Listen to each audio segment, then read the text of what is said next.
ইসলামের 4 খলিফার 2 খলিফা বিশ্বনবীর মেয়ের জামাই, আর বাকি 2 খলিফা বিশ্বনবীর শ্বশুর। সুবহানাল্লাহ পড়ে। সাইয়েদনা আলী রাদিয়াল্লাহু তাআলা আনহু, সাইয়েদনা উসমান যুন নূরাইন বিশ্বনবীর মেয়ের জামাই। ওসমান রাদিয়াল্লাহু তাআলা আনহুর কাছে বিশ্বনবী 2 মেয়েকে বিয়ে দিয়েছিলেন, একজন মারা যাওয়ার পরে আরেকজন। বিশ্বনবী বলেছেন এরপরে আরেকটা থাকলে ওইটারও বিয়ে দিতা। সুবহানাল্লাহ পড়বেন না? 2 জন ছিল মেয়ের জামাই আর 2 জন ছিল শ্বশুর। সাইয়েদনা আবু বকর শ্বশুর, বিশ্বনবীর স্ত্রী আম্মাদান হাফসা রাদিয়াল্লাহু তাআলা আনহার বাবা ছিল সাইয়েদনা ওমর ফারুক। চিল্লায় করে আল্লাহ তাক, জান্নাতের পজিশন না, সাইয়্যিদু কুহুলি জান্নাত। জান্নাতে যত নারীরা যাবে, নারীদের সর্দারিনী হবে সাইয়্যিদাতুনা ফাতেমা রাদিয়াল্লাহু তাআলা। এই ফরিদপুরের যত ইয়াংস্টাররা তোমরা যারা জান্নাতে যাবে, তোমাদের লিডার হবে সাইয়েদনা হাসান আর হুসাইন রাদিয়াল্লাহু তাআলা আনহুমা। আর বয়স্ক মুরব্বীরা যারা জান্নাতে ঢুকবেন, আপনাদের লিডার হবে সাইয়েদনা আবু বকর আর সাইয়েদনা ওমর ফারুক রাদিয়াল্লাহু তাআলা। সুবহানাল্লাহ পড়তে পারলেন না? ওমর ফারুক এর সাধারণ কোনো ক্যারেক্টারিস্টিক্স নয়, ওনাকে আল্লাহ তাআলা নলেজও দিয়েছেন, আবার দিনদারিও দিয়েছেন। আমার যিনি ভাইয়েরা খেয়াল রাখবেন, কোনো আলেমের মধ্যে বা কোনো নেতার মধ্যে যদি এই 2টার সমন্বয় আপনি পান, যে তার জ্ঞানও আছে আবার দিনদারিও আছে, হি belongs the knowledge and he belongs the তাকওয়া, সে গোটা বিশ্বকে জয় করে এসেছে। ঠিক কিনা? যার মধ্যে জ্ঞান আছে, যার মধ্যে তাকওয়া আছে, তার কেউ থামায় রাখতে পারে? ওমর ফারুককে এই 2 নেয়ামত দিয়ে ধন্য করেছে কে? সহিহ বুখারীর বর্ণনা, বিশ্বনবী সাহাবীদের সামনে একটা স্বপ্নের কথা বলছেন। বিশ্বনবী বললেন, আমি স্বপ্নে দেখলাম আমার আঙ্গুলের ফাঁকা থেকে দুধ বের হচ্ছে, আমি তৃপ্তি সহকারে দুধ খেলাম। খাওয়ার পরে দেখলাম আঙ্গুলের মধ্যে একটু দুধ লেগে আছে, আমার আঙ্গুলে অতিরিক্ত লেগে থাকা দুধটা আমি ওমর ফারুকের মুখের মধ্যে লাগিয়ে দিলাম। সাহাবারা বললেন, ইয়া রাসূলুল্লাহ, ইয়া হাবিবাল্লাহ, মাযা আওয়ালতা বিহি, এই স্বপ্নের আপনি কি ব্যাখ্যা করলেন, আমরা তো বুঝলাম না।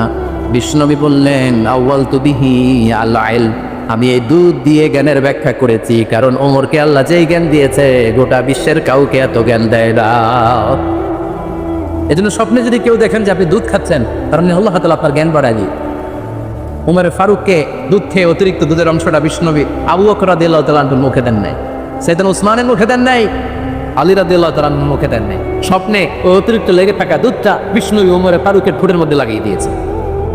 এই হাদিস থেকে প্রমাণ হয় আল্লাহ তাআলা জ্ঞানের নিয়ামতে সাইয়েদনা ওমর ফারুককে ধন্য করেছে। আবার বুখারীর বর্ণনা, বিশ্বনবী সাল্লাল্লাহু আলাইহি ওয়াসাল্লাম আরেকটা স্বপ্নের বর্ণনা দিচ্ছেন। তিনি বললেন, তোমাদের সবাইকে স্বপ্নে আমার সামনে দাঁড় করানো হলো, আমি দেখলাম তোমাদের কারো জুব্বা নাভি পর্যন্ত, কারো জুব্বা হাঁটু পর্যন্ত, কারো জুব্বা টাকনু পর্যন্ত। ওমর ফারুককে যখন স্বপ্নে আমার সামনে দাঁড় করিয়ে দেয়া হলো, আমি দেখলাম ওমরের জুব্বা এত লম্বা, ওমর টেনে হিচড়ে তার জুব্বা নিয়ে সামনে হেঁটে যাচ্ছে। সাহাবারা বললেন, ফামাযা আওয়ালতা বিহি ইয়া রাসূলুল্লাহ, ও আল্লাহর রাসূল, এই স্বপ্ন দিয়ে আপনি কি বুঝাতে চাইলেন, আমরা কিছু বুঝলাম না। বিশ্বনবী বললেন, আওয়ালতু বিহি আদ-দীন, আমি এই হাদিসের দ্বারা দিনের ব্যাখ্যা করলাম, যার জামা যত লম্বা তার দিনদারি তত বেশি। সুবহানাল্লাহ, আসতে পারেন। স্বপ্নে দেখলেন কোন সাহাবীর জুব্বা নাভি, কোন সাহাবীর হাঁটু, কারোটা টাকনু, কিন্তু ওমর ফারুকের জুব্বা এত লম্বা, ইয়াজুরু সাওবাহু, তিনি তার জুব্বা টেনে হিচড়ে যাচ্ছেন। বিশ্বনবী বললেন, এটা দ্বারা দ্বীন, আমি তাকওয়া, দিনদারি তাকওয়া, এটার ব্যাখ্যা করেছি। তার মানে ওমর ফারুকের তাকওয়ার সামনে সব তাকওয়া পানি হয়ে যাবে। কোন সুবহানাল্লাহ। আল্লাহ তাআলা সাইয়েদনা ওমর ফারুককে দ্বীনের জ্ঞান দিয়েছেন, তাকওয়া দিয়েছেন। যুবক ভাইরা, যাকে আল্লাহ তাআলা দ্বীনের জ্ঞান দেয়, যাকে আল্লাহ তাআলা তাকওয়ার এই গুণ দিয়ে সমৃদ্ধ করে, তার জন্য গোটা বিশ্বের সব দরজাগুলোকে ওপেন করে দেয় কে? কত বড় মোত্তাকি ছিলেন সাইয়েদনা ওমর ফারুক। মদিনার সমাজে কয়জন মুনাফিক ছিল বিশ্বনবী ছাড়া কেউ বলতে পারতেন না। বিশ্বনবী কোন সাহাবীকে মুনাফিকদের লিস্ট দিয়ে যান নাই, একজন সাহাবী ছাড়া। দেখি কেউ বলতে পারেন কিনা ওই সাহাবীর নাম? কি নাম? হুযায়ফা ইবনুল ইয়ামান রাদিয়াল্লাহু তাআলা আনহু। ওনাকে বলা হতো সাহিবু সিররি রাসূলিল্লাহ, আল্লাহ রাসূল সাল্লাল্লাহু আলাইহি ওয়াসাল্লামের গোপন তত্ত্বের ধারক বাহক। সুবহানাল্লাহ বলবেন না?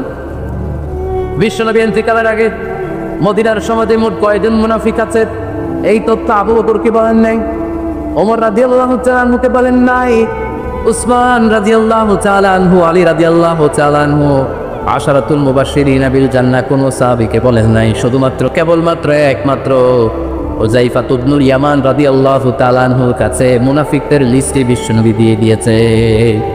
সুবহানাল্লাহ। মদিনায় কারা কারা মুনাফিক কেউ জানতো না হুযায়ফা ছাড়া। কে ছাড়া? নামটা আজকে মুখস্থ করে, যাতে অন্য কোনো ওয়াজে কেউ জিজ্ঞেস করলে বলতে পারে। মুনাফিকদের লিস্ট যে সাহাবীর কাছে বিশ্বনবী দিয়ে গিয়েছিলেন, সাহাবীর নাম কি? না, নামটা কেমন লাগে? ভালো লাগে? অনেকে আমার জিজ্ঞেস করে, হুজুর আমার ছেলে হবে আগামী মাসে, একটা নাম দেন। নাম দিয়ে দিলাম হুযায়ফা। যাদের হবে ছেলে, এলাকায় যাদের নেক্সট কয়েক মাসে ছেলে হবে, খালি হুযায়ফা চলবে। কি চলবে? ভাল লাগে? নামটা ভাল লাগে? রাইখেন, অনেক সুন্দর নাম। উনি জানতেন মুনাফিক কারা। দেখেন ওমরে ফারুকের তাকওয়ার লেভেলটা কত হাই। ওমরে ফারুক একদিন হুযায়ফা রাদিয়াল্লাহু তাআলার কাছে গেলেন, যে বললেন, হুযায়ফা, বিশ্বনবী ইন্তেকালের আগে মুনাফিকদের নামের লিস্টটা কারো কাছে দেয় নাই, আমার জানা নাই, সাইয়েদনা আবু বকরের জানা নাই, কোনো সাহাবীর জানা নাই, তুমি ছাড়া। আমি তোমার কাছে জানতে চাই, আমি ওমরের নামটা ওই মুনাফিকদের খাতায় আছে কিনা আমার একটু বলো। আমার ওমরের নামটা ওই মুনাফিকদের লিস্টিতে একটু আছে কিনা, নামটা একটু বলো। যদি থাকে আমি ভালো হয়ে যাব। আমি নেফাকে দূর করে পাক্কা মুমিন হতে চাই। আমার নাম যদি মুনাফিকের লিস্টে থাকে আমি তো শেষ। হুযায়ফা চোখের পানি ছেড়ে দিয়ে বলে, আমিরুল মুমিনিন, কেমন প্রশ্ন করলেন আপনি? আপনি বিশ্বনবীর শ্বশুর। এই উম্মতে আপনার পজিশন 3 নাম্বার। আপনারে মুনাফিকরা ভয় পায়, শয়তান আপনারে ভয় পায়। আপনি জান্নাতে সব বয়স্ক লোকদেরকে নিয়ে জান্নাতের মধ্যে আগে আগে ঢুকবেন। কেমন করে মুনাফিকদের কাতারে আপনার নাম থাকতে পারে? ওয়া সুবহানাল্লাহ। কি বিনয়ী, কি তাকওয়া। হুযায়ফাকে যে ধরতেন, হুযায়ফা একটু বলো না আমার নামটা মুনাফিকদের লিস্টে আছে কি? ওমরে ফারুকের যদি এই টেনশন থাকে যে আমি মুনাফিক হয়ে গেলাম কিনা, আমাদের এই টেনশন থাকার দরকার আছে না? হ্যাঁ, যেন সবসময় আল্লাহর কাছে দোয়া করতে হবে, আল্লাহ তুমি নেফাকি থেকে আমাদেরকে বাঁচাও। আর জোরে পড়ে না আমি। আপনারা ওঠা বসা শুরু করলেন কেন? অনেক রাত হয়ে গেছে তাই? হ্যাঁ, শেষ করে দেই তাহলে না? যে অনেকের কষ্ট হচ্ছে মনে হচ্ছে। হ্যাঁ, এক নম্বরে যাচ্ছে এইটা সব মুখস্থ দেখি। হ্যাঁ, 1 নাম্বার, 2 নাম্বার, 3 নাম্বার। 1 নাম্বার হইল পেশাব টানা, 2 নাম্বার পায়খানা, 3 নাম্বার নাকি এইটা।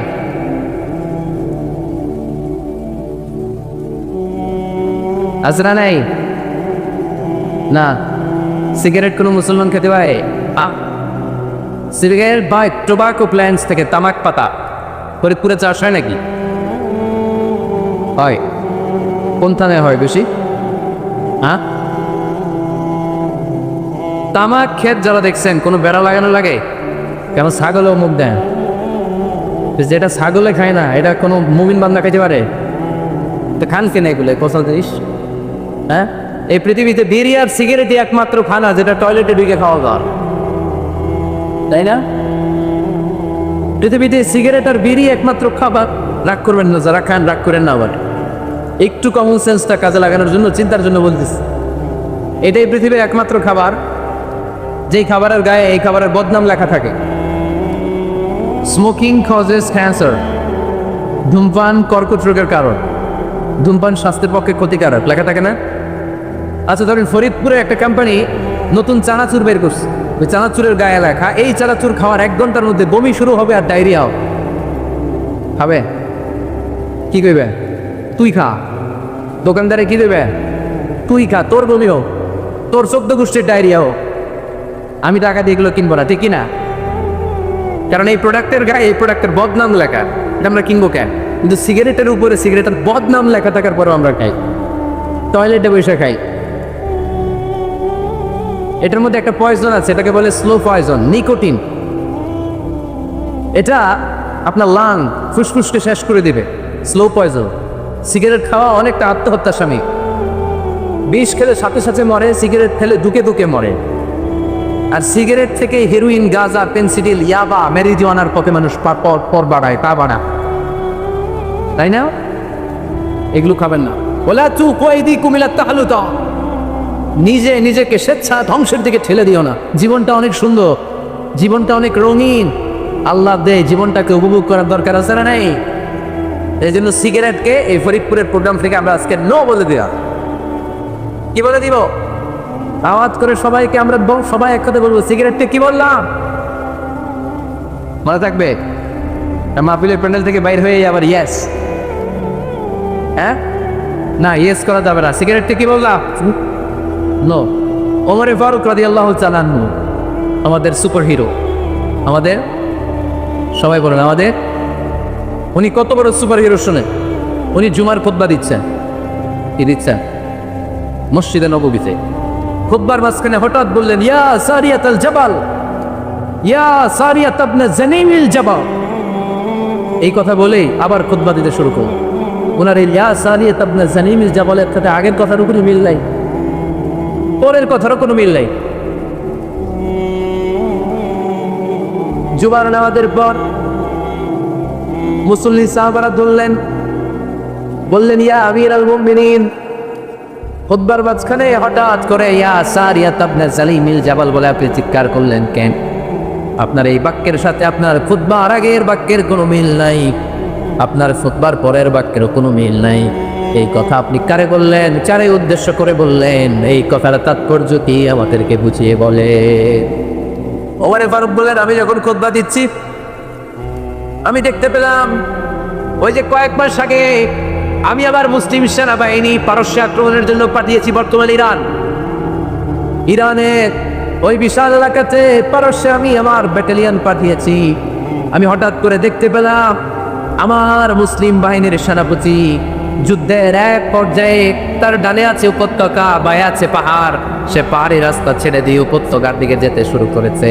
আমি দেখতে পেলাম আমার মুসলিম বাহিনী যদি উপত্যকার দিকে ছুটে বেড়ায়, কাফির মুশরিকরা আমার মুসলিম বাহিনীকে কচুকাটা করে ফেলবে। তাই আমি এখান থেকে তাদেরকে কমান্ড দিয়ে বলেছি, ইয়া সারিয়াতুল জাবাল, উপত্যকার দিকে নয় পাহাড়ের দিকে যাও, তাহলেই তোমাদের বিজয় নিশ্চিত হয়ে যাবে। উপত্যকার দিকে যাও না, ইলাল জাবাল, ইলা সারিয়াতিল জাবাল, পাহাড়ের দিকে ছোট। সাহাবারা অবাক, ঘটনা কি? উনি বসে আছেন মদিনার মসজিদে নববীর মিম্বারে দাঁড়িয়ে, উনি যদি ইয়া সারিয়াতুল জাবাল বলে এটা কি ইরানে যাবে নাকি? ও মিয়া, তখনকার সময়ে বর্তমানের মতো মোবাইল ছিল নাকি, ইন্টারনেট ছিল নাকি, কিছু ছিল? খালি মুখে আমি যদি বলি ইয়া সারিয়াতুল জাবাল, এটা ইরানে যাবে, ইন্ডিয়া যাবে, ঢাকাইতে যাবে, ফরিদপুর শহরে তো বসবে না, ঠিক কিনা? কিন্তু এটা আমিরুল মুমিনিন বিশ্বাসী সাহাবারা বিশ্বাস করে নিল। কিছু মুনাফিক ছিল, এরা কয় না ঝামেলাস, এটা তো সম্ভব না। এক কাজ করি, এই সেনাপতি যখন বিজয়ী বেশে মদিনায় ফিরে আসবে আর আমরা তরুণ, এরা দিন গুনতে লাগলো এই সেনাপতি মুসলিম বাহিনী নিয়ে পারস্য জয় করে কবে ফিরে আসবে।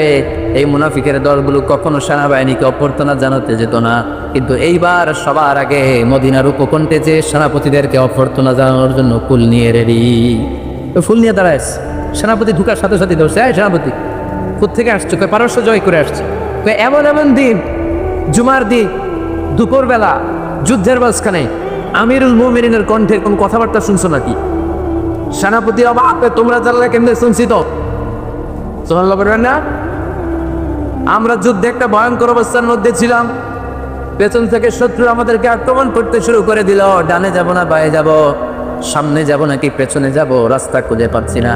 ডান দিকে ছিল আমাদের উপত্যকার রাস্তা, বাঁ দিকে ছিল পাহাড়ি পথ। আমরা সোজা পথ হবে মনে করে উপত্যকার দিকে ছুটতে আরম্ভ করলাম। হঠাৎ করে আমিরুল মুমিনিনের কণ্ঠ বজ্র কণ্ঠে আমার কানের মধ্যে ভেসে আসলো। আমার মনে হলো আমিরুল মুমিনিন কেমন যেন আমাকে কমান্ড দিচ্ছেন আর বলছেন, ইয়া সারিয়াতুল জাবাল, ডান দিকে উপত্যকার পথে নয়, তাড়াতাড়ি পাহাড়ের দিকে সৈন্য বাহিনী নিয়ে উঠে যা। পাহাড়ের দিকে ডানে, this is wrong track and this is the right track. ওই দিন যদি ওমর ফারুকের ওই গাইডলাইন, আমিরুল মুমিনিনের কমান্ড যদি আমি না শুনতাম, আজকে বিজয়ের বেশে ফিরতেও পারতাম না, আমাদের চেহারাও তোমরা দেখতে পেতে না।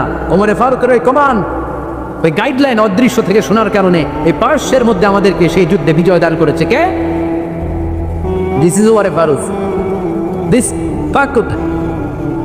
বিশ্বনবী বলতেন, ওমর মা লাকিয়াকা শাইতানু সালিকান ফাজ্জান ইল্লা সালাকা ফাজ্জান গায়রা ফাজ্জিক। ওমর, শয়তান ইবলিস যদি তোমার কোনো রাস্তা দিয়ে হাঁটতে দেখে, শয়তান ওই রাস্তা রেখে দিয়ে অন্য রাস্তা দিয়ে হাঁট। সুবহানাল্লাহ পানিতে দিয়ে বললেন, কে বলতেছে? বিশ্বনবী। কার ব্যাপারে? ওমর ফারুকের ব্যাপারে। শয়তান যদি দেখে যে ওমর ফারুক এই রাস্তা দিয়ে হাঁটতেছে, শয়তান ওই রাস্তা রেখে দিয়ে অন্য রাস্তা দিয়ে হাঁট। সুবহানাল্লাহ বলে। রাত্রিবেলা আমরা আমাদের বাচ্চা ছেলে মেয়েদেরকে যখন খাওয়াই, বাচ্চারা খেতে চায় না, এরকম হয় আপনাদের ফরিদপুর এলাকায়? হ্যাঁ, এলাকায় হয় নাকি? খেতে চায় না বাচ্চা, এই চকলেট দেখায়া, এই মিনা কার্টুন দেখায়া, এইটা সেইটা এগুলো সেগুলো বলে, গল্প টল্প বলে ভুলায় খাওয়ানো লাগে, তাই না? তারপরেও খায় না। আমারও ছোট মেয়ে আছে, খেতে চায় না, এইটা সেইটা এমনি সেমনে খাওয়ানো লাগে। তো শেষে না ফেরে মা বাবা বলতে বাধ্য হয়, ওই যে ভূত আসতেছে, ভূত, তাড়াতাড়ি তাড়াতাড়ি খাও, তাহলে ভূত ধরবে তো। ওই যে বাঘ আসতেছে, বাঘ, তাড়াতাড়ি খাইলে নাহলে বাঘে কামড়। বলি না আমরা? আপনারা কি বলেন? দূর। আর কি বলেন? হ্যাঁ, আচ্ছা, এক এক জায়গায় এক এক আমরা বলি ভূত আসবে, বাঘ খাবে, ভাল্লুক খাবে, তাড়াতাড়ি খাও। মদিনাতে যখন ওমরে ফারুক আমিরুল মুমিনিন, মদিনার মায়েরাও বাচ্চাদেরকে খাওয়াতে পারতো না, ছোট্ট মেয়েদেরকে খাওয়াতে পারতো না, খাওয়া নিয়ে যন্ত্রণা করতে। বাচ্চারা যখন মদিনায় খেতে চাইতো না রাত্রিবেলায়, মদিনার মায়েরা বলতো তাড়াতাড়ি খাও, হা হুয়া ইয়াতিয়া ওমর, হা হুয়া ইয়াতিয়া ওমর, তাড়াতাড়ি খা, নাইলে ওই যে ওমর আসতেছে। ও this is our super hero সাইয়েদনা ওমর ফারুক রাদিয়াল্লাহু তাআলা। শুধু শয়তানি ভয় পেত না, মুনাফিকরাও ভয় পেত, জমের মতো ভয়। শুধু তাই না, আমাদের আম্মাজান বিষ্ণু ইসলামের স্ত্রীরাও ওমর ফারুককে ভয় পেতেন। সুবহানাল্লাহ বলবেন না? মাঝে মাঝে বিষ্ণু ইসলামের সাথে আম্মাজান আয়েশার ঝগড়া হতো, হতো না? আপনাদের ফ্যামিলিতে ঝগড়া হয়? হয় না? হয় না? কার কার দেখি? ওরে আল্লাহ, অনেক আল্লাহর ওলি আছে জায়গায় ঝগড়া হয় না? কি কথা কয় ঝগড়া হয়? বিশ্বনবীর ফ্যামিলিতে ঝগড়া হয়, আপনার ফ্যামিলিতে হয় না? মিষ্টি ঝগড়া, বিয়েতে নেই, আর ও বিয়েই করে নাই।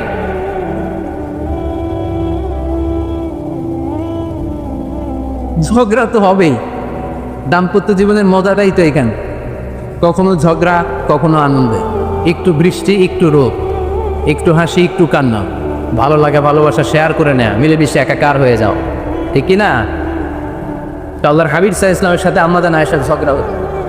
একদিন ঝগড়া হয়ে দুইজন রেগে আছে, খবরদার দুইজন রেগে থাকবেন না, আবার একজন রাগলে আরেকজন থেমে যাবেন, কারণ এই ছোট্ট ঝগড়া থেকে এটা অনেক সময় বিচ্ছেদের দিকে গড়ায়। আমার প্রিয় ফরিদপুরবাসী, ভাবি রেগে গেলে আপনি রাগেন না, ওই দিন আপনি একটু ঠান্ডা থাকেন। আবার আপনি রেগে গেলে আমার মাইকের আওয়াজ যদি ভাবিরা শুনেন, আপনারা রেগে যায় না, একটু ঠান্ডা থাকবেন। দুইজনে রেগে গেলে তো তৃতীয় বিশ্বযুদ্ধ শুরু হবে, তাই না?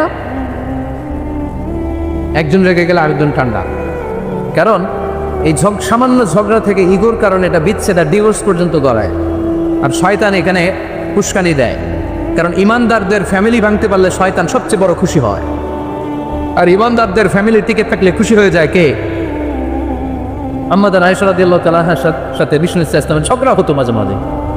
একবার ঝগড়া হলো, বিষ্ণু ইসলাম রাগ, আম্মাজান আয়েশাও রাগ।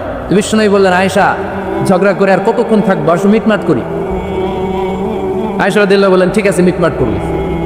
তো বিষ্ণু ইসলাম বললেন, মিটমাটের জন্য কারে ডাকবো? ওমরে ডাকি। কয় না, ওমরে না, ওমরও গালিজ, ওমর অনেক রাগে, আমার ডর লাগে। কয় তাহলে তোমার আব্বারে ডাকি। কয়টা আনে, কি খুশি, মেয়েদের মধ্যে অভ্যাসটা আসলে নাই। তাহলে তোমার আব্বারে ডাকি। ডাকেন, ডেকে নিয়ে আসা হলো। আবু বকর রাদিয়াল্লাহু তাআলা আনহু দাঁড়ালেন, আম্মাজান আয়েশা দাঁড়ালেন, বিশ্বনবী দাঁড়ালেন। বিশ্বনবী বললেন, আয়েশা, তোমার আব্বা আসছে, এবার ঘটনা খুলে বলার পালা, তুমি বলবা নাকি আমি বলবো? আম্মাজান আয়েশা বললেন, আপনি বলেন। তবে ওয়ালা তাকুল ইল্লা হাক্কান, যেটা করছে ওইটাই বললেন, মিথ্যা কথা কইেন না। আবু বকর রাদিয়াল্লাহু তাআলা রেগে বেগে আগুন, কি এই কথা তুমি কেমন করে বলো? বিশ্বনবী কি মিথ্যা কথা কখনো বলবে? রেগে বেগে দিলেন মেয়ের গালে এক চড়। বানিয়ে বলতেছি না, মুসনাদ আহমদ ইবনে হাম্বলের হাদিস। বাবা রাতের থাপ্পড়কে আম্মাজান আয়েশা উল্টে বললেন। সাইয়েদনা আবু বকর রাগে গড়গড় করছেন, আবার বাবার জন্য তেড়ে গেলেন। এবার বাচ্চার জন্য আম্মাজান আয়েশা বিশ্বনবীর পিছনে যে আশ্রয় নিলেন, বিশ্বনবী বাঁচানোর জন্য দুই হাত মিলে দাঁড়িয়ে গেলেন। পড়েন সুবহানাল্লাহ। বিশ্বনবী যখন দুই হাত মেলে দাঁড়িয়ে গেলেন, সাইয়েদনা আবু বকর রাদিয়াল্লাহু আনহু থেমে গেলেন। সাইয়েদনা আবু বকর রাদিয়াল্লাহু তাআলা আনহু ঘর থেকে বের হয়ে বারান্দায় দাঁড়ালেন। পড়েন সুবহানাল্লাহ। এবার বিশ্বনবী আম্মাজান আয়েশার কাছে যেয়ে বলেন, ইয়া আয়েশা, কাইফা রাআইতিনি আনকাসতুকি মিনার রাজুল, দেখছো কেমনে বাঁচাইলাম? আপনি না থাকলে ভর্তা বানাই ফেলতো আজকে। আমি বাঁচাইছি তোমার, আমি আমার লগে ঝগড়া করো তুমি? লজ্জায় পড়ে আম্মাদের আয়েশা খিলখিল করে হেসে দিলেন, বিশ্বনবীও হেসে দিলেন। দুইজনের হাসির মধুর আওয়াজ শুনে সাইয়েদনা আবু বকর বাইরে থেকে অবাক, কিরে এতক্ষণ না ঝড় তুফান, এখন দেখি হাসি। সালাম দিয়ে অনুমতি নিয়ে ভিতরে ঢুকলেন, ঢুকে দেখেন আম্মাদের আয়েশাও হাসে, বিশ্বনবীও হাসে। এ হাসি দেখে আবু বকর রাদিয়াল্লাহু আনহু হেসে দিলেন, আরশের উপর থেকে খুশি হয়ে গেলেন কে? এবার সাইয়েদনা আবু বকর রাদিয়াল্লাহু তাআলা আনহু বললেন, ইয়া রাসূলুল্লাহ আশরিকানি ফি সিলমিকুমা কামা আশরাকতুমানি ফি হারবিকুমা। ও নবী, যুদ্ধ লাগলে, দুইজন যুদ্ধ লাগলে মীমাংসার জন্য যেমনি আমারে ডাকেন, এরকম হাসি আর আনন্দের মুহূর্তেও আমারে একটু ডাইকে। আশরিকানি ফি সিলমিকুমা কামা আশরাকতুমানি ফি হারবিকুমা। নবী, আপনাদের মধ্যে ঝগড়া লাগলে সন্ধি করার জন্য আমারে যেমনি ডাকেন, আপনাদের হাসি খুশি আনন্দ খুনসুটি এই মজাদার মুহূর্তগুলোতে আমারে বঞ্চিত রাখেন না, আর একটু ডাইকেন। সুবহানাল্লাহ পড়েছে। এই মুসনাদ আহমদ ইবনে হাম্বলের হাদিস শোনার উদ্দেশ্য হচ্ছে, বিশ্বনবী প্রথমে ওমর ফারুকের নাম বলেছিলেন। সাইয়েদনা আয়েশা বলে, না আমি ডরাই। হাইবাত, দিস ইজ কল্ড হাইবাত ওমর। একবার বিশ্বনবীর সব বিবিরা ধরলেন, ও নবী আমাদেরকে এটা দেন, ওইটা দেন, ঘরে এইটা নাই, ওইটা নাই, ওইটা নাই। বিশ্বনবীকে, আমার কাছে কিচ্ছু নাই, যদি এমনি আমার বউ হয়ে থাকতে চাও থাকো, তাহলে যা লাগবে, না হলে যা লাগবে কিনে দেবো, সাথে সাথে তালাকও দিয়ে দিব। কিছু দিতে পারবো না, আমার নাই তো, সামর্থ্য নাই। কিন্তু বিবির আওয়াজ ছাড়া না, এটা দেন, ওইটা দেন। বিশ্বনবী রহমতের নবী, বিবিদেরকে বুঝাতেও পারেন না, বিবিরা আবদার করতেছে, নবী এটা লাগবে, ওইটা লাগবে। ইন দ্য মিন টাইম বিশ্বনবী একজনের সালাম শুনতে পেলেন, কে যেন দরজায় দাঁড়িয়ে বলতেছে আসসালামু আলাইকুম। বিশ্বনবী দরজার দিকে তাকালেন, তাকিয়ে বললেন ওয়ালাইকুম আসসালাম, আর বুঝতে পারলেন এটা আমার ওমরের সালাম। সালাম দেওয়ার পরে বিবিদের দিকে তাকায় দেখে একজন বিবিও নাই, সব অন্দরমহলের ভিতরে দৌড়। সুবহানাল্লাহ পড়তে পারলেন না? This is our super hero Omar. এরকম ওমর একটা লাগবে, চিল্লায় বলেন কয়টা?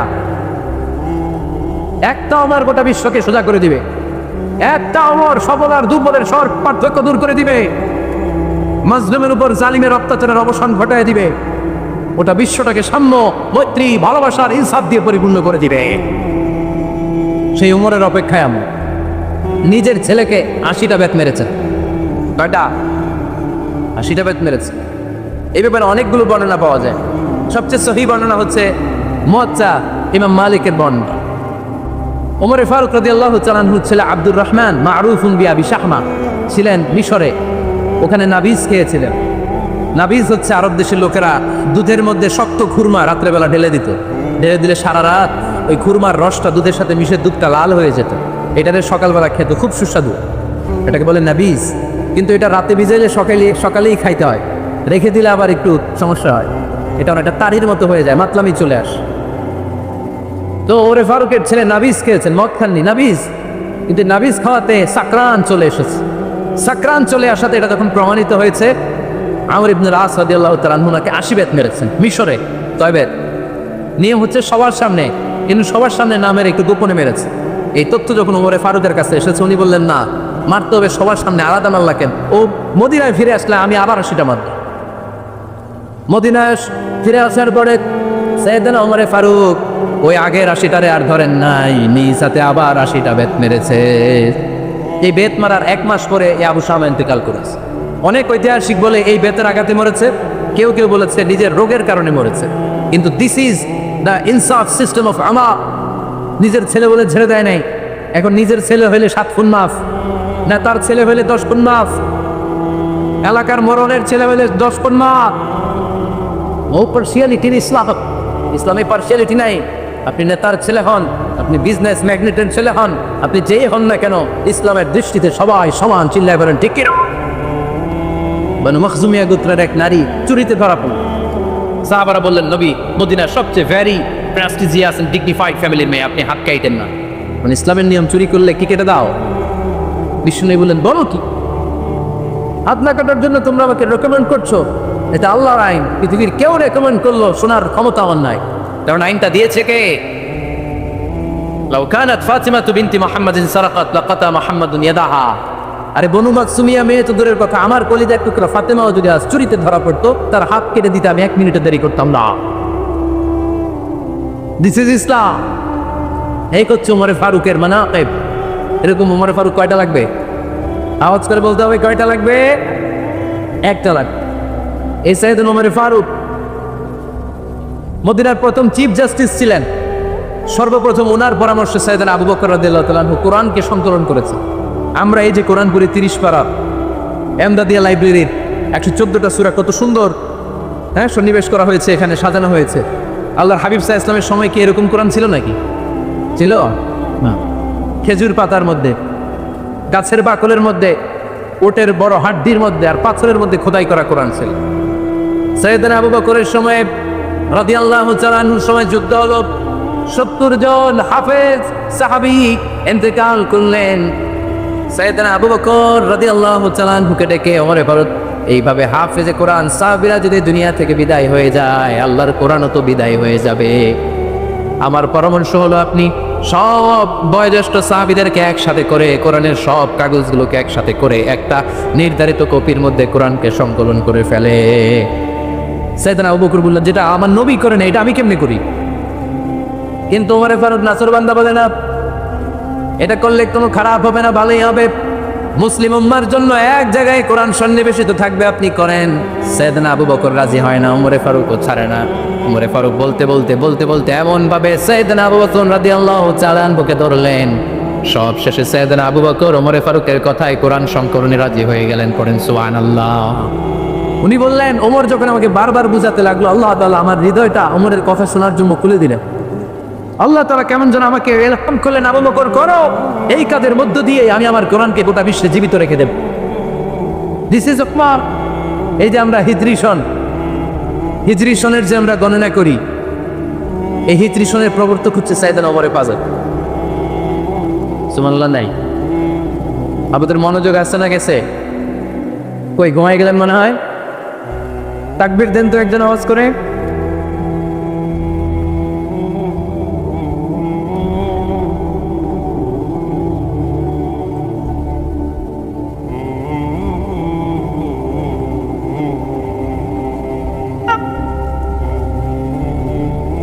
মাশাআল্লাহ মাশাআল্লাহ। বসেন বসেন, এখনই শেষ করে দেব কিছু সময়ের মধ্যে। আমরা একসাথে বিদায় নেব ইনশাআল্লাহ। ওঠা বসা করবেন না, ওঠা বসা করবেন না, বসেন। সাইয়েদনা ওমর ফারুক এই হিজরি সনের গণনা শুরু করেছেন। সাহাবারা বলল, আমিরুল মুমিনিন, খ্রিস্টানদের ঈসাই সন আছে, আমাদের মুসলমানদের কোনো সন নাই। আমাদের একটা সন থাকলে আমাদের জিজিয়া নিতে, আমাদের যাকাতে টাকা উত্তোলন করতে অনেক সুবিধা হবে। ওমর ফারুক বললেন, তাহলে কোন সালকে হিজরি, কোন সালকে মুসলিম সাল হিসেবে আমরা ঘোষণা দিতে পারি? একজন বলল, আমার নবী যেই সালে জন্মগ্রহণ করেছেন ওই সালে। ওমর ফারুক বললেন, না, আমার নবীর জন্ম আমাদের জন্য খুশির দিন, কিন্তু এটা আমাদের জন্য প্রেরণা নয়। প্রেরণা নবীর কাজে, ঠিক কিনা? আরো কিছু সাহাবারা বললো, তাহলে যেই সালে আমার নবী ইন্তেকাল করেছে ওইটারে প্রথম সাল ধরে। ওমর ফারুক বললেন, না, যেদিন তিনি ইন্তেকাল করেছেন এটা আমাদের দুঃখের দিন, এটা আমাদের প্রেরণা নয়। আমাদের প্রেরণা হচ্ছে বিষ্ণুনবীর ত্যাগ, তিতিক্ষা আর কাজের মধ্য দিয়ে, জোরে কোন ঠিক কিনা? ওমর ফারুক বললেন, যেদিন বিশ্বনবী ইসলাম রক্ষায় নিজের মাতৃভূমি ছেড়ে মক্কা থেকে মদিনায় গিয়েছেন, ওই দিনটাকে হিজরি প্রথম দিন ধরে আমরা হিজরি সাল গণনা করে শুরু করে দেব। ওইটাই হচ্ছে হিজরি সন।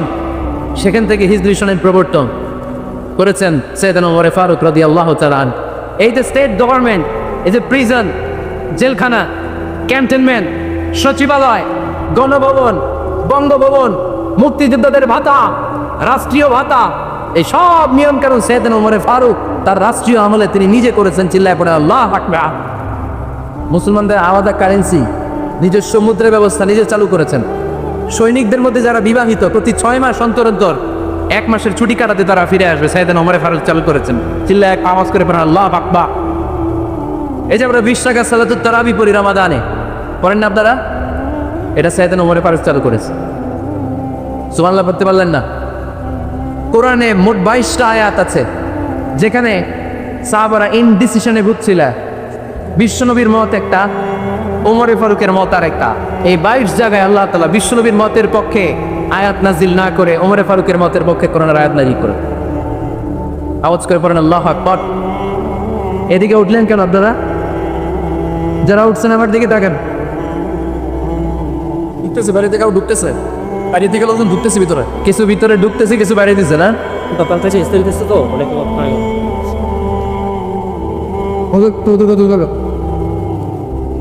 সাইয়েদনা ওমর ফারুক, আমরা সাহাবীদের জীবন চরিত পড়তে চাই না? কত যে অনুপ্রেরণামূলক দৃষ্টান্ত সাইয়েদনা ওমর ফারুক আমাদের জন্য রেখে গিয়েছে। ওমর ফারুক যখন খলিফা, দিনের বেলায় যদি রাষ্ট্রে কোনো নিয়ম জারি করতেন, দিনের বেলায় জনগণকে কোনো বিষয়ে যদি নিষেধ করতেন, রাত্রেবেলায় খাওয়ার সময় ফ্যামিলি মেম্বারদের সবাইকে বলতেন, এই দিনের বেলা আমি জনগণকে এই কাজ করতে নিষেধ করেছি, তোমরা আমার ফ্যামিলি মেম্বার, খবরদার তোমরা এই কাজ করো না। জনগণ করলে যতটুকু শাস্তি, তোরা করলে পাবি ডবল শাস্তি। সুবহানাল্লাহ কইবেন না? আমাদের নেতারা ওই বাড়ির বিচার করে, ওই বাড়ির মাইয়ার বিচার, ওই বাড়ির পোলার বিচার, নিজের পোলা গাঞ্জা টানে আসে না নাই, নিজের মেয়ে অপরাধ করে আসে না নাই। কি নেতা ছিলেন ওমরে ফারুক? আগে নিজের ঘর সামলিয়েছেন, আগে নিজেকে সামলিয়েছেন, নিজের ঘর ঠিক করেছেন, বলেছেন জনগণ করলে যত ব্যাধ, তোরা করলে ডবল ব্যাধ। This is call leader, leader, ঠিক কিনা? এক বাবা এসে বললেন, ওমরে ফারুক আমার ছেলে কথা শুনেছে বেয়াদব। ওমরে ফারুক ছেলেরা ডাকলেন, বাবা তুমি তো আব্বাজানের কথা শোনো না, এটা তো কবিরা গুনাহ।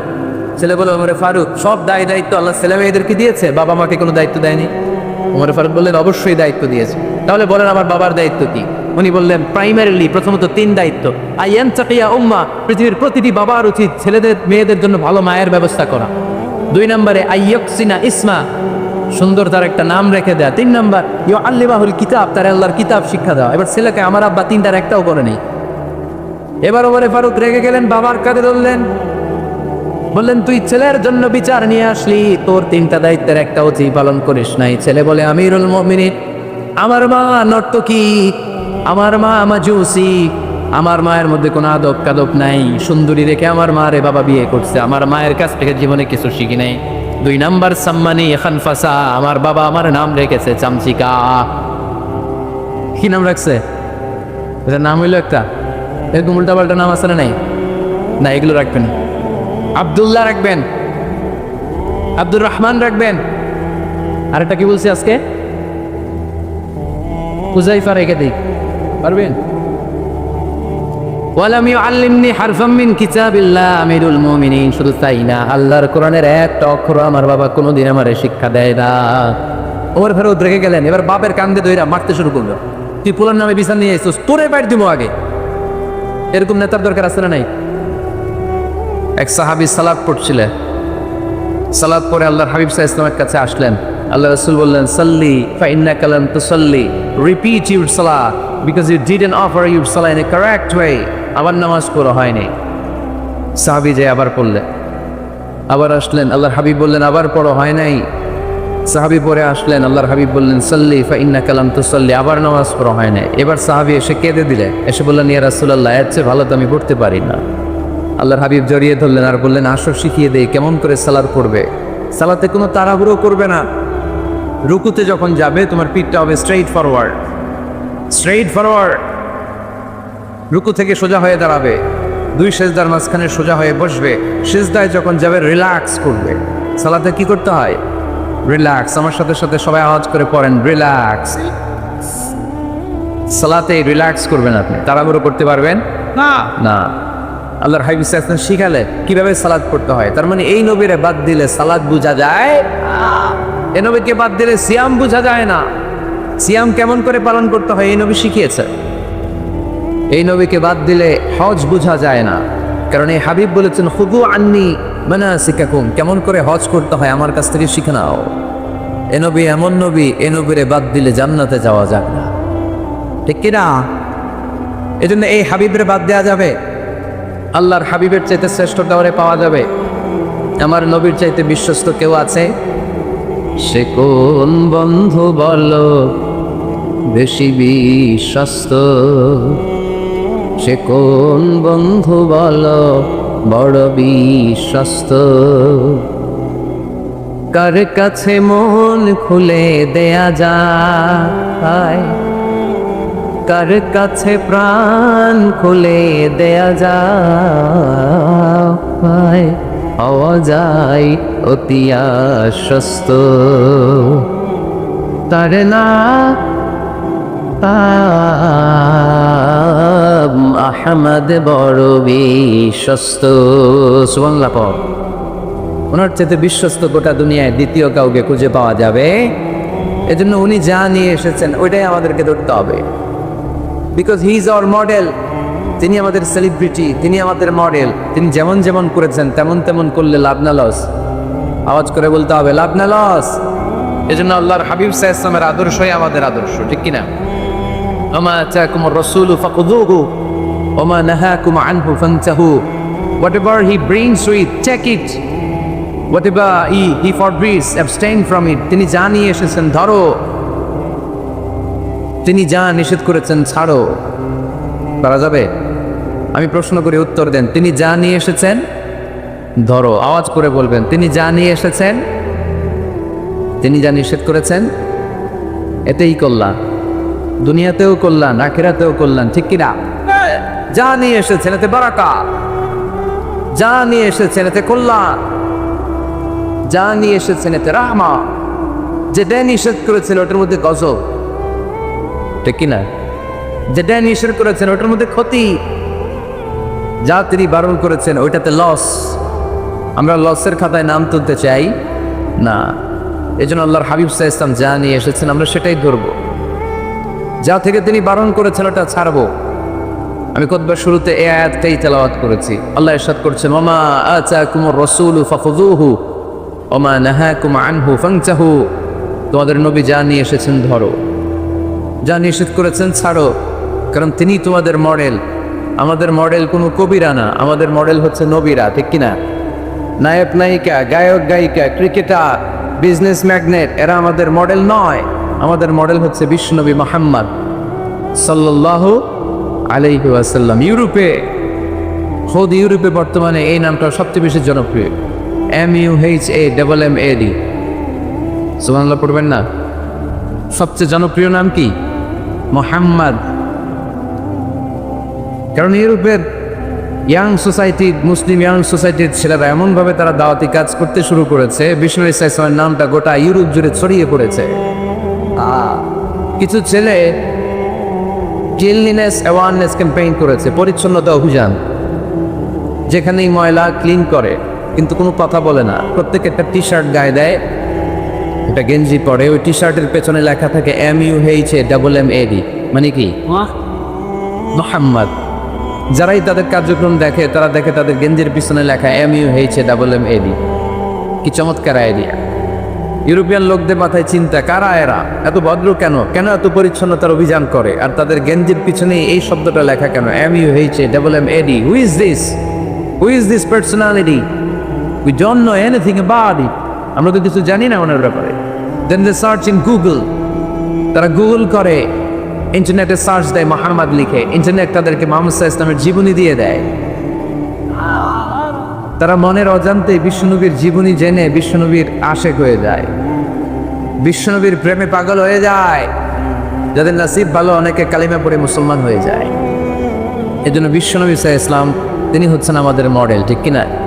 তিনি যা এনেছেন সেটা আমরা ধরবো, তিনি যা নিষেধ করেছেন সেটা আমরা ছাড়বো। আমরা যদি আল্লাহর ভালোবাসা পেতে চাই, বিশ্বনবী সাল্লাল্লাহু আলাইহি ওয়াসাল্লামের আনুগত্যের দরকার আছে না নাই?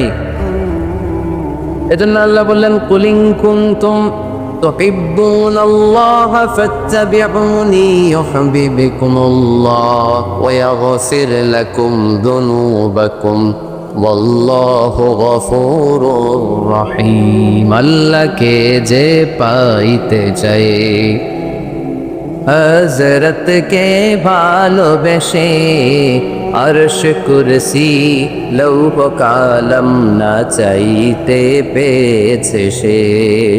রসুল নামে রশি ধরে যেতে হবে আল্লাহর ঘরে। নদী তরঙ্গে যে পড়েছে ভাই দরিয়াতে, সে আপনি में से हज़रातेर अनुसरणे अर्श कुर्सी লৌহ কালম না চাইতে পেয়েছে সে। সুবহানাল্লাহ পায়। এই জন্য আল্লাহর হাবিব সাল্লাল্লাহু আলাইহি ওয়াসাল্লামের ভালোবাসা আমাদের অন্তরে থাকার দরকার আছে, তাহলেই আল্লাহর ভালোবাসা পাওয়া যাবে, ঠিক কিনা? আজকে আমরা কোরআনের আলোকে আল্লাহর হাবিব সাল্লাল্লাহু আলাইহি ওয়াসাল্লামকে চিনব। আমরা কোরআন থেকে জানার চেষ্টা করব তিনি কেমন ছিলেন। কোরআনুল কারীম থেকে যদি আমরা বিশ্বনবী সাল্লাল্লাহু আলাইহি ওয়াসাল্লামের পরিচয় জানতে চাই, কোরআন সর্বপ্রথম আল্লাহর হাবিবের যে পরিচয়টা আমাদেরকে দিবে, কোরআন বলবে তিনি হচ্ছেন রাসূলুল্লাহ। আমাদের প্রিয় নবীর সবচেয়ে বড় টাইটেলের নাম কি? রাসূলুল্লাহ। সবাই আওয়াজ করে পড়বেন। টাইটেলটার নাম কি? পৃথিবীতে এর চেয়ে বড় টাইটেল আছে? এমপি বলেন, মন্ত্রী বলেন, যাই বলেন না কেন, ধনকুবের বলেন, রাসূলুল্লাহর উপরে কোনো টাইটেল নাই, ঠিক কিনা? এর কারণ কেউ চাইলেই রাসূলুল্লাহ হতে পারে না। হতে পারে? আমরা সবাই মিলে যদি একজনের ভোট দেই, উনি তো রাসূল হয়ে যাবে, তাই না? হবে না? ভোট দিয়ে রাসূল বানানো যায় না? আমাদের মানব জাতির সাথে যদি জিন জাতি একাত্মতা পোষণ করে, মানব জাতি আর জিন জাতিও যদি ভোট দেয়, তাহলে তো রাসূল হবে। ফেরেশতারা যদি বলে আমরাও আছি সাথে, তাইলেও রাসূল বানানো যাবে না। তার মানে রাসূল ইলেকশনে হয় না, রাসূল হয় সিলেকশনে। আর সিলেক্ট করেন কে? আল্লাহু ইয়ালামু হাইসু ইয়াজআলু রিসালাতা। আল্লাহই ভালো জানেন তিনি কাকে রাসূল বানাবেন। এজন্য চাইলেই রাসূল হওয়া যায় না, ভোট দিয়ে রাসূল বানানো যায় না। রাসূল সিলেক্ট করেন একজন, চিল্লায় বলেন তিনি কে? এজন্য কালামুল্লাহ মাজিদে বিশ্বনবীর সর্বপ্রথম যে পরিচয়টা পাওয়া যায়, কোরআন আমাদের সামনে আমাদের নবীর পরিচয় করিয়ে দিচ্ছেন, মুহাম্মাদুর রাসূলুল্লাহ। والذين معه أشداء على الكفار رحماء بينهم। কোরআন সর্বপ্রথম বিশ্বনবীর পরিচয় আমাদের সামনে তুলে ধরলেন আর বলল, কোরআন আমাদেরকে জানিয়ে দিল আমাদের প্রিয় নবীর প্রথম টাইটেল হলো তিনি হলেন রাসূলুল্লাহ সাল্লাল্লাহু আলাইহি ওয়াসাল্লাম। তাহলে আল্লাহর হাবিব সাল্লাল্লাহু আলাইহি ওয়াসাল্লামের প্রথম পরিচয় রাসূলুল্লাহ। আওয়াজ করে বলেন তো, প্রথম পরিচয় কি? রাসূলুল্লাহ। তিনি আল্লাহর বার্তাবাহক, আল্লাহ তাআলার পক্ষ থেকে বাণীবাহকের কাজ তিনি করেন। কিন্তু আমার নবী এতটাই বিনয়ী ছিলেন, এতটাই হাম্বল ছিলেন, আউট অফ হাম্বলনেস তিনি নিজেকে রাসূল বলে পরিচয় করে দেবার আগে তিনি নিজেকে আল্লাহর দাস বা গোলাম বলে পরিচয় দিতেন। পড়েন সুবহানাল্লাহ। বিনয়ের কারণে তিনি বলতেন, ইন্নী আব্দুল্লাহি ওয়া রাসূলুহু, নিশ্চয় আমি আল্লাহর দাস, নিশ্চয় আমি আল্লাহর গোলাম, তারপর আমি আল্লাহর রাসূল। আল্লাহর হাবিব যখন আল্লাহর কাছে দোয়া করতেন, আল্লাহর হাবিব বলতেন, আল্লাহুম্মা ইন্নী আবদুক ওয়া ইবনু আবদিক ওয়া ইবনু আমাতিক নাসিয়াতি বিয়াদিক।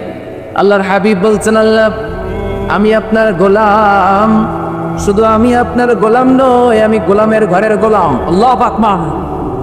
আমার বাবা আব্দুল্লাহ আপনার গোলাম, আমার দাদা আব্দুল মুত্তালিব আপনার গোলাম, আমার দাদার বাবা তিনিও আপনার গোলাম, আমার মা হলো আপনার বান্দি। সুবহানাল্লাহ পড়ে। তাহলে তিনি রাসূল হওয়ার পরেও তিনি নিজেকে গোলাম বলে পরিচয় দিতেন, দাস বলে পরিচয় দিতেন। আমরাও যখন সালাতে তাশাহুদে পড়ি, আশহাদু আল্লা ইলাহা ইল্লাল্লাহ ওয়া আশহাদু আন্না মুহাম্মাদান আবদুহু ওয়া রাসূলুহু, তিনি আল্লাহর আবদ, তিনি আল্লাহর দাস, তারপরে তিনি আল্লাহর রাসূল। বিনয়ের কারণে আল্লাহর হাবিব সাল্লাল্লাহু আলাইহি ওয়াসাল্লাম পরে রাসূল হিসেবে পরিচয়টা পেশ করতেন। আগে বলতেন আমি আল্লাহর গোলাম, আমি আল্লাহর। তিনি দোয়া করতেন, আল্লাহ আমি আপনার গোলাম, গোলামের ঘরের গোলাম, বান্দির ঘরের গোলাম। আল্লাহ আমার মাথার চুলের ঝুঁটি আপনার হাতের মুঠোয়, আপনি যেদিকে টান দিবেন আমি ওদিকে যেতে বাধ্য। আপনি ডানে টানলে আমি ডানে যাই, আপনি বায়ে টানলে আমি বায়ে যাই, যেখানে নেবেন আমি ওখানেই যেতে বাধ্য, ঠিক কিনা? আউট অফ হাম্বলনেস, বিনয়ের কারণে। কি বিনয়ী ছিলেন বিষ্ণু ঈসা ইসলাম। তিনি আল্লাহ রাসূল, তারপরেও তিনি পরিচয় দিতেন, আল্লাহ আমি আপনার গোলাম।